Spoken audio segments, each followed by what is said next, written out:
Ini adalah operasi militer pasukan India-Inggris menggempur para pejuang Gresik setelah memperkirakan posisi mortar pejuang Indonesia meriam 3,7 inci dari artileri lapangan pasukan Inggris segera membombardir kedudukan pejuang Indonesia. Tidak henti di sana, pasukan India kemudian melakukan operasi lacak dan hancurkan. Sebelum fajar menyingsing, mereka telah memulai operasi dengan mendaki pebukitan. Mula-mula, mereka menggeledah desa Tlogopatu. Lalu mereka menyisir pebukitan menuju desa Sidomukti. Medan yang sempit dan berlumpur tidak masalah, karena mereka memang tentara yang sudah terlatih untuk beroperasi di kawasan pegunungan Asia. Menjelang desa Sidomukti, mereka diserang oleh penembak runduk Indonesia.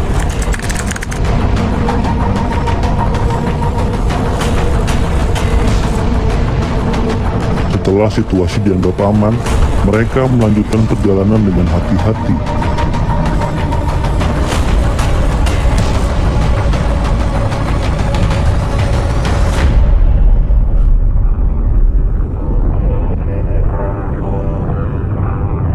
Mereka kemudian bertemu dengan warga lokal di dalam hutan.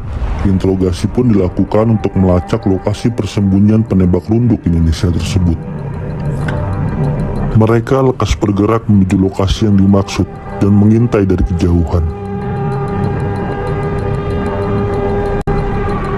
Setelah mendapatkan informasi, Komandan Patroli meminta dukungan udara melalui perangkat telepon lapangan. Dalam sekejap, datanglah pesawat pembom tempur RAF Thunderbolt.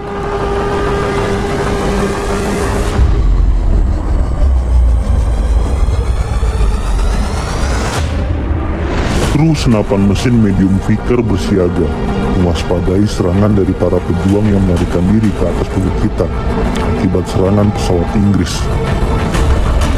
Mereka mengamati situasi kehancuran di lembah sebelum bergerak menuruni bukit. Setelah Surabaya diduduki pasukan Inggris Sekutu, pasukan TKR Gresik akhirnya mengundurkan diri menuju pos pertahanan Gresik yang berada di kawasan Gunung Lengis dan Segoro Madu.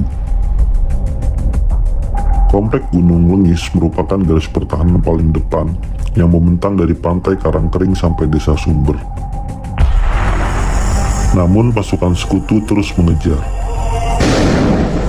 Pada 6 Desember 1945, sekitar pukul 10 WIB, ada laporan penduduk tentang patroli 10 serdadu India berjalan kaki dari Kandangan melintasi sepanjang jalur kereta api. Pada 8 Desember 1945, sekitar pukul 8 pagi, Sekutu yang diboncengi pasukan Nika menyerang. Mulanya TKR masih sanggup melawan. Pesawat terbang Mosquito Inggris ditembak jatuh dengan penangkis udara yang berada di Gunung Lengis. Namun, bala tentara Inggris terus mengejar dengan tank dan pesawat. Gresik diserang dengan menggunakan kekuatan laut, darat, dan udara oleh pasukan Sekutu. TKR Gresik bertempur melawan pasukan Inggris selama sehari penuh, namun mereka kalah persenjataan.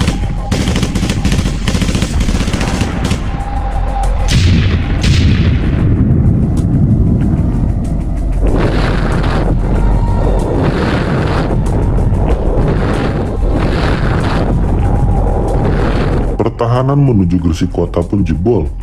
Pasukan Inggris merangsek masuk ke kota dan melakukan pawai keliling kota untuk memberikan efek getar kepada penduduk, sekaligus meringkus sisa-sisa pasukan TKR Gresik. Pasukan TKR Kompi 1 Suyoto yang berjaga di sekitar markas Kodim Gresik mengundurkan pasukannya ke arah pantai-pantai di Gresik.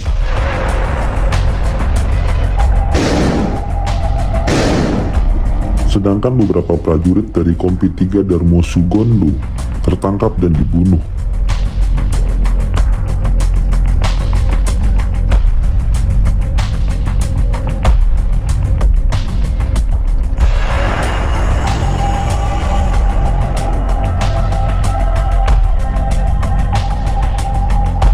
Sisa dari pasukan Kompi 3 bersembunyi di sekitar Gunung Petukangan, dan keesokan harinya bergerak ke Gunung Giri untuk bersembunyi di rumah warga. Adapun Kompi 3 Dul Asim juga mundur dari Sugoramadu.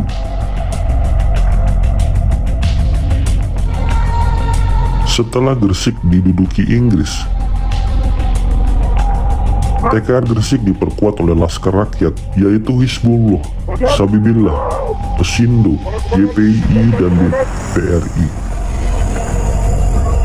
Tak lupa pula para wanita yang berjuang di balik layar, membantu memasak di dapur umum untuk menyediakan makanan bagi rakyat, serta para pejuang, serta membantu pasukan Palang Merah Indonesia dalam melakukan perawatan medis kepada para prajurit yang terluka akibat pertempuran. Kepala Staf TKR Gresik, Surnariyadi, kemudian melontarkan gagasan untuk merebut Gresik kembali pada 16 Januari 1946. Rebut, terus maju, kita harus satu padu. Perlawanan ini dibagi menjadi beberapa bagian, mulai dari wilayah selatan, tengah, dan utara. Pembagian wilayah ini untuk mempermudah koordinasi, pembuatan strategi, dan menyesuaikan wilayah geografis dari daerah Gresik sendiri, berupa wilayah sungai serta jembatan, wilayah hutan juga persawahan, wilayah pegunungan batu kapur, bahkan sampai wilayah pemukiman penduduk dan jalan juga dijadikan sebagai pangkalan untuk pertahanan. Demi mencegah bantuan Inggris, pasukan Zeni TKR masuk ke kota dengan menyamar. Mereka membawa bahan peledak dengan gerobak, dengan misi meledakkan jembatan Kalitangi sebagai akses untuk masuk ke wilayah Gresik bagian utara.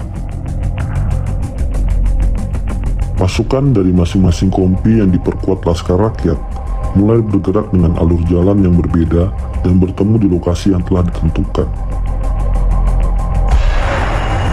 Untuk pasukan yang menuju Gresik bagian utara adalah pasukan dari Kompi 2 dan Kompi 3, serta Mayor Sunariyadi.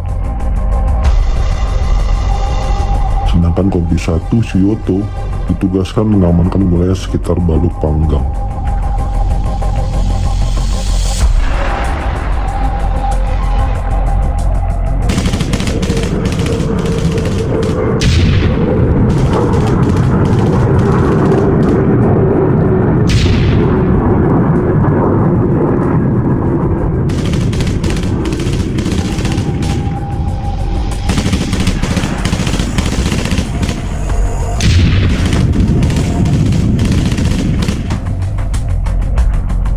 Strategi ini sukses.